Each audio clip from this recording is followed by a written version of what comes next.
Hello friends. तो last time आप लोगों ने देखा होगा फ्रंट किक और उसके बेसिक्स मैंने दिखाए थे।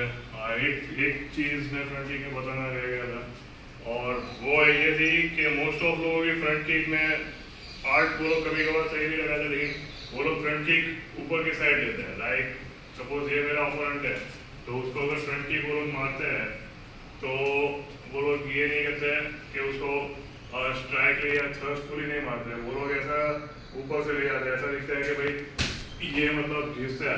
तो पैर को घिसना नहीं है ओपोनेंट की बॉडी पे। ओपोनेंट की बॉडी के अंदर लाइक जैसे चाकू या ऐसा कुछ हम लोग आगे पार कर देना चाहते हैं कि इंटरनल ऑर्गन तक इम्पैक्ट करवाना है। तो बहुत लोग फ्रंट किक अगर मारते हैं तो ऐसे घिसते हैं। तो फ्रंट किक में एक चीज ध्यान रखना है, कभी भी ऐसा पैर को घिसना नहीं चाहिए। ओपोनेंट के ऊपर थ्रू जाना चाहिए। ओपोनेंट को पड़ते ही वो लड़खड़ा जाना चाहिए, उस हिसाब से फ्रंट किक मारनी है। तो वो एक चीज़ मैं पिछली बार में भूल गया था, तो वो ऐड कर दिए।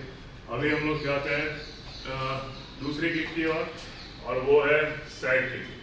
तो फ्रंट किक और side kick it's kind of same kind of thing, just like jab और क्रॉस। जैब और क्रॉस अगर पंच में जाते हैं तो दोनों लाइक स्ट्रेट लाइन अटैकती है लेग के डिस्टेंस में। अगर अपोनेंट मेरे पैर से दूर है तो ऐसे केस में जैब और क्रॉस के जैसे फ्रंट किक काम करती है। जैसे जैब जो है वो बेसिकली लीड हैंड से हम लोग मारते हैं। तो लीड हैंड से हम लोग मारते हैं तो हमको रीच थोड़ा ज़्यादा मिलता है कंपेयर टू, और क्रॉस में रीच थोड़ा सा कम मिलता है। ऑफकोर्स हम लोग अपनी बॉडी को जितना यूज करके वो रीच को कवर कर सकते हैं, उससे आगे भी ले जा सकते हैं। लेकिन क्योंकि रीच इसमें ज़्यादा मिलता है क्योंकि मेरा शोल्डर आगे है और ये शोल्डर पीछे है, ये शोल्डर को हम लोग आगे लाने के साथ अगर हिट करेंगे क्रॉस में तो ओपोनेंट तक पहुंचेगा। तो सेम चीज़ किक्स में अगर मैं बात करूँ तो साइड किक जो है उसकी रीच ज़्यादा है कंपेयर टू फ्रंट किक। अगर यहाँ से मैं मार रहा हूँ, अगर मेरा फ्रंट किक पहुँच नहीं रहा है ओपोनेंट तक मेरा फ्रंट किक नहीं पहुँच रहा है, लेकिन साइड किक पहुंच रहा है। तो साइड किक बेसिकली ये है कि फ्रंट किक में मैं अपना पैर सीधा रख रहा हूँ और वो सीधा जा रहा है, ये फ्रंट किक में सीधा पैर जा रहा है। साइड किक में मेरी बॉडी साइडवेज होगी और साइड पे जाएगा, पैर मेरा ऐसा होगा और साइड पे जाएगा। फ्रंट किक में पैर सीधी होगी, बॉडी भी मेरी स्ट्रेट होगी, फ्रंट साइड पे होगी। साइड किक में बॉडी भी साइड होगी और किक भी मेरी साइड पे जाएगी। तो साइड किक की टेक्निक ये है कि पहले रियर लेग को मेरे को 3 लॉक रखना है, फिर इसको ऊपर उठाना है और पैरेलली करना है, और ये करने के बाद यहाँ से जितनी हो सके उतनी स्पीड में एक्सटेंड करना है, फिर वापस नीचे देना है लाइक दिस। अगर यहाँ पे मैं अगर मारूंगा तो साइड किक दिखेगी कुछ इस तरीके राइट। और दूसरा ये होता है साइड किक में, पहले साइड किक के लिए अगर आपकी फ्लेक्सिबिलिटी नहीं है, साइड किक के लिए फ्लेक्सिबिलिटी चाहिए होगी compare to front kick. Side kick में थोड़ी सी कॉम्प्लिकेटेड है, आपके अंदर पावर होनी चाहिए हिप फ्लेक्स के अंदर। तो उसके लिए साइड किक के लिए पावर बढ़ाने के लिए पहले आप इसको यहाँ से समझ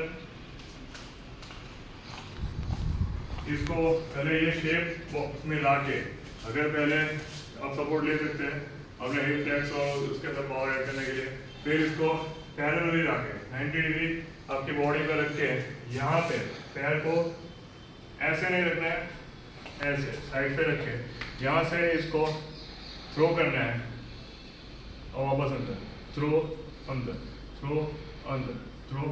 तो इसकी प्रैक्टिस आप जितनी ज़्यादा करोगे उतना ज़्यादा रहेगा। पैर को नीचे नहीं रखना है और स्ट्रेच करते रहना है लाइक दिस। उसके आपकी पावर बढ़ेगी, फ्लेक्सिबिलिटी आपकी बढ़ेगी। ये हो जाए उसके बाद फिर नूडल पूरी की पूरी किक कंप्लीट करनी है इसी में। मार के लैंड किया वापस, मार के लैंड किया वापस, तो उससे आपकी पावर बढ़ेगी। और दूसरा ये कि अगर आप साइड किक मार रहे हो तो बहुत बार होता ही है कि आप बहुत करीब से साइड किक अगर मार रहे हो, ठीक है, अगर आइडियली अगर आप करीब से मारे तो फ्रंट किक भी यूज करें तो बेहतर है।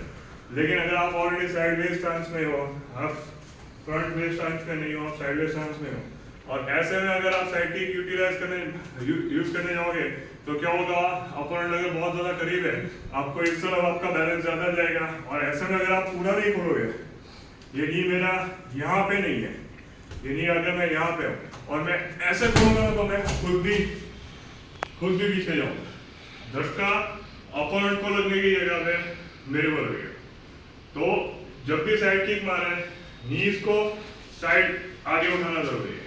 ऐसा नहीं नीज आप यहाँ पे उठा के मारोगे तो डिसबैलेंस होके आपको बाउंस बैक होगा, लेकिन अगर नीज मैं यहाँ पे उठाऊंगा और उसके बाद किक मारूंगा, अपोनेंट के ऊपर ही पूरा लैंड होगा, मेरे पे नहीं आएगा, लाइक मेरे पे बाउंस नहीं आएगा, मैं वापस पुल बैक करके वापस ले आता।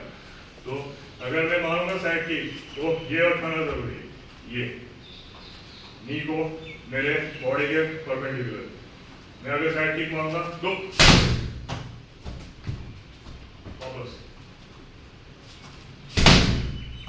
राइट, तो अगर इसका भी मार रहा हूं तो सेम मैं डायरेक्टली ऐसे नहीं मारूंगा कि मेरे ऊपर जाएगा, ये सिर्फ अंगूठा भी नहीं मारना है, मेरे को बीच में रखना है पैर को और नी को बैक कर वापस बैक करके वापस देना है, वापस